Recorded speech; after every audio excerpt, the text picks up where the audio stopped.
Hey, can you do me a favor and just give a round of applause to everybody who's been pouring into your life?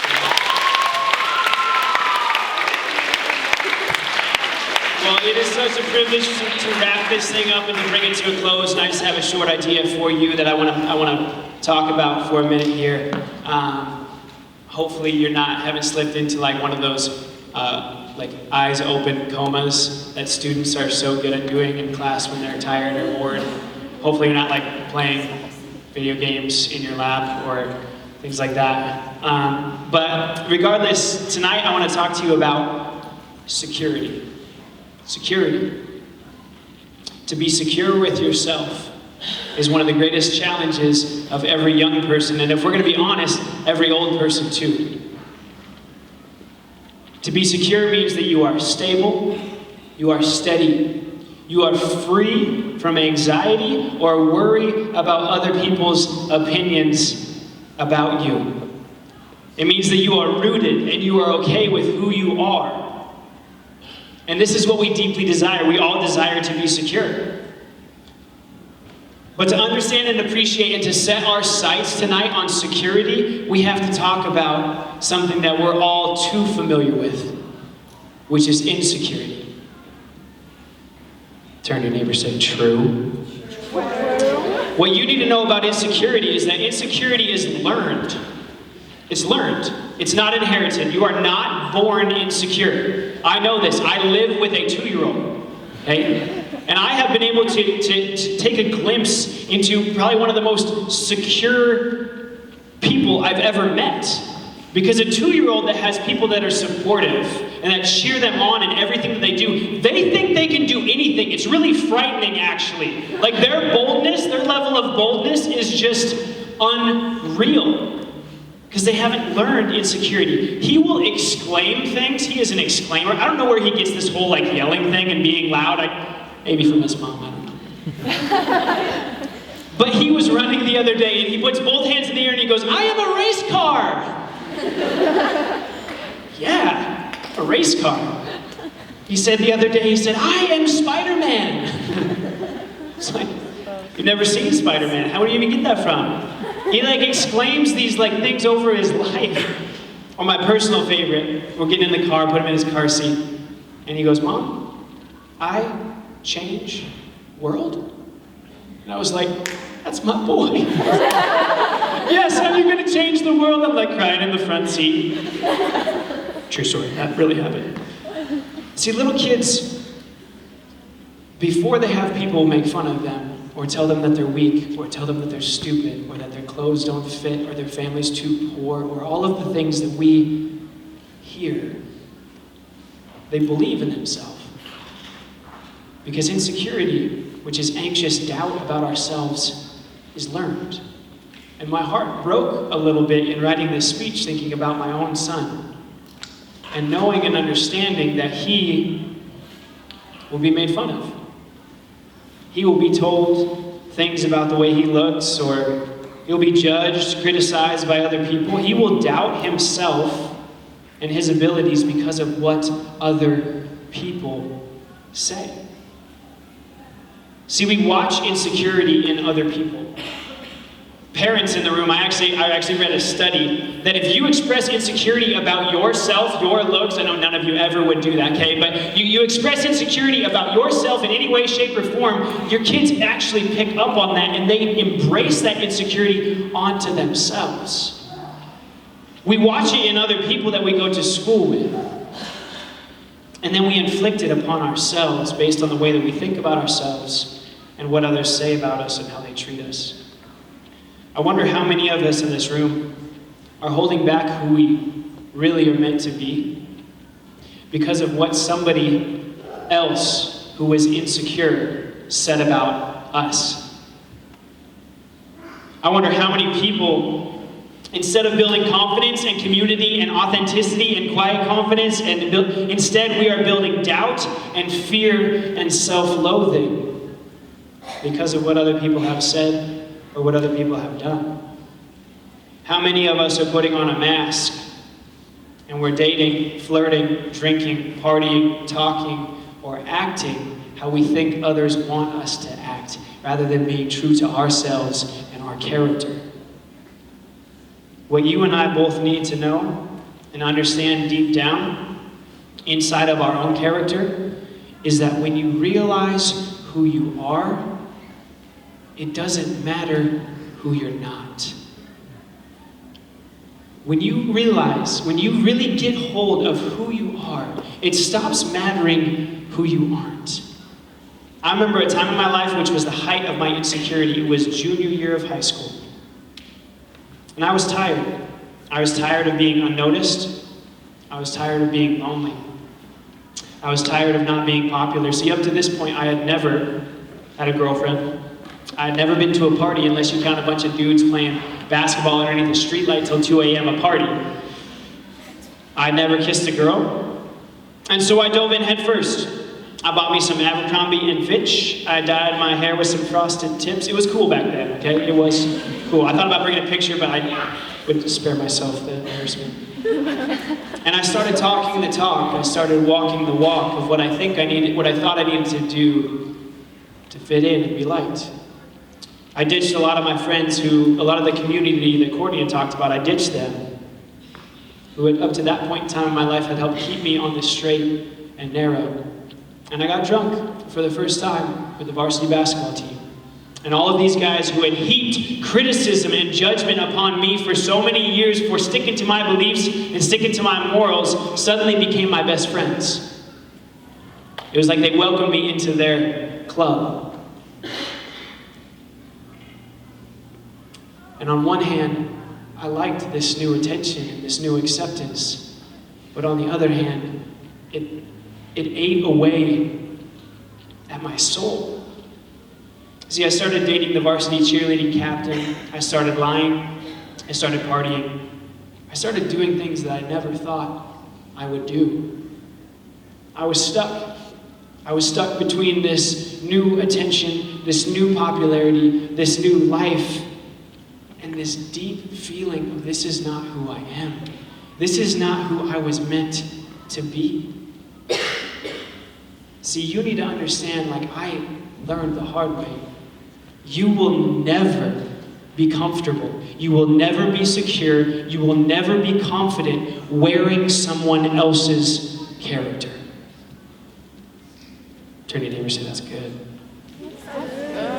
Because when you realize who you are, it stops mattering who you aren't. And you might be sitting here being like, okay, then who am I? Because I've been asking that question for a long time. Who am I? Let me give you just a little taste. Let me give you just a little sample. Because even without knowing everything about you, I know this about you. And you need to know this about you.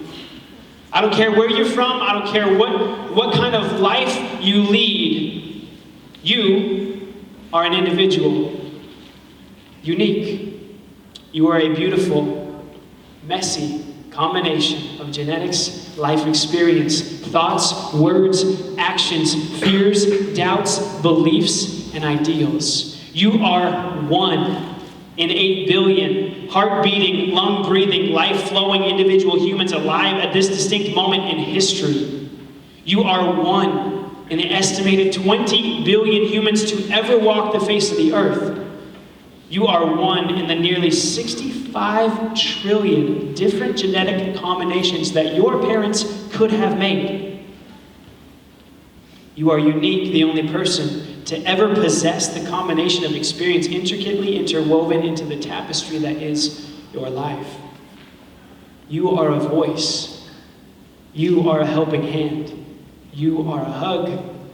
You are light for someone else currently in darkness. You are change in human form, waiting to be unleashed. You have a powerful voice. You have a place. You have ideas. You have thoughts and questions and a purpose that is unique to you. You are an original. Cannot be copied, counterfeited, or replaced. But sadly, so much of our identity, our assumption of our own worth, gets tainted and overshadowed by other people's words. This here represents you.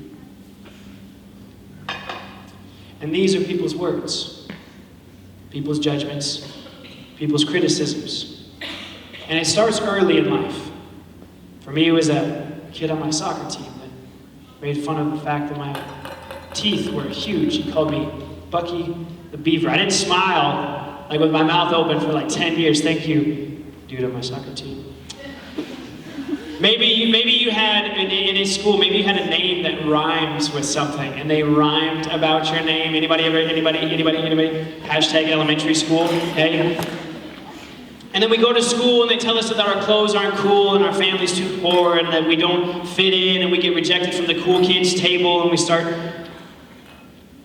trying to get noticed.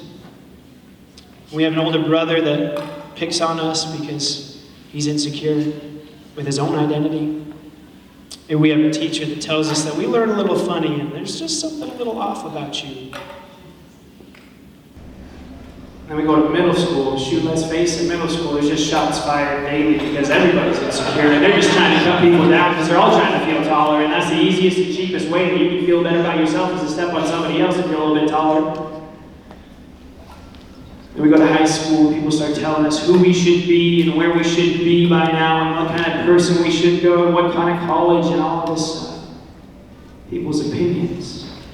And then we use social media, shiny little screens, to judge and compare our behind-the-scenes messy life to other people's polished, filtered highlight reel. And before we know it, our own value, our own assumption of our worth is completely overshadowed with what other people have said, with what other people have done, with what other people have told us. But, turn to your neighbor and say, I was hoping for a but.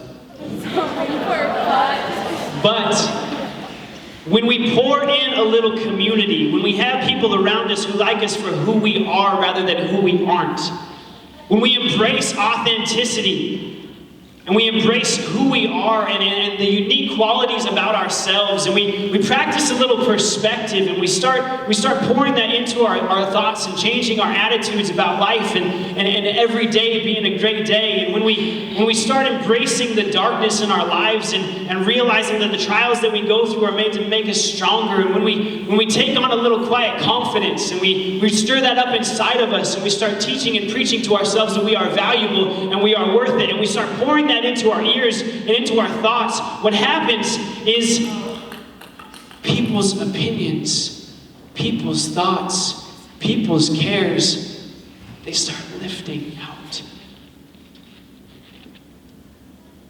And sometimes we make the mistake of stopping and thinking that it's not really working. Some of you are going to leave here tonight and you might do these things for a couple days and you're like, hey, I'm still insecure. They didn't fix me. Those character conference people, they lied to me. I'm not fixed. I thought I was going to be the whole future thing and it was going to be great. But anything worth doing is worth repeating. And so we do it again. And we tell ourselves, I'm beautiful. I'm powerful. I'm worth it. I'm worth it. Turn your neighbor and say, I'm worth it. I'm worth it. I'm valuable. And what happens is we become secure with who we are. And people's opinions, they get lifted out of the place inside of us where our value should come from. And the coolest thing is that when the lies come back, and when the haters come back, and when the criticism comes back, and when your own thoughts and your own doubts and your own fears and your own anxiety come back, because make no mistake, it will, because life is a fight. You'll get knocked down, you'll be celebrating 1 minute, you'll get knocked down the next. But when it comes back,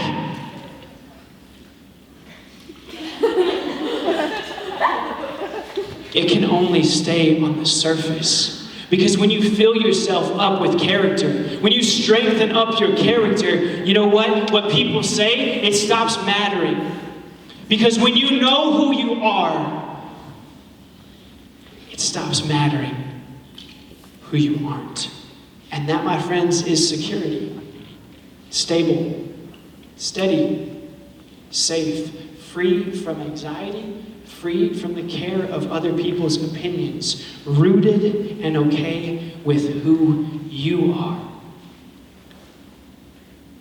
This is what we deeply desire, to be secure and to be confident and to have sturdy character. I really hope that you take all of these elements home with you. I hope that you take it home and make it real for yourself and your families and your community and your schools. I hope that you walk in school differently tomorrow, with your head lifted, with your values shifted and realigned. I hope that you focus on the foundational character that only you can build, that your future self, that your future spouse, that generations to come will thank you for it. We love you guys. Thank you for being here.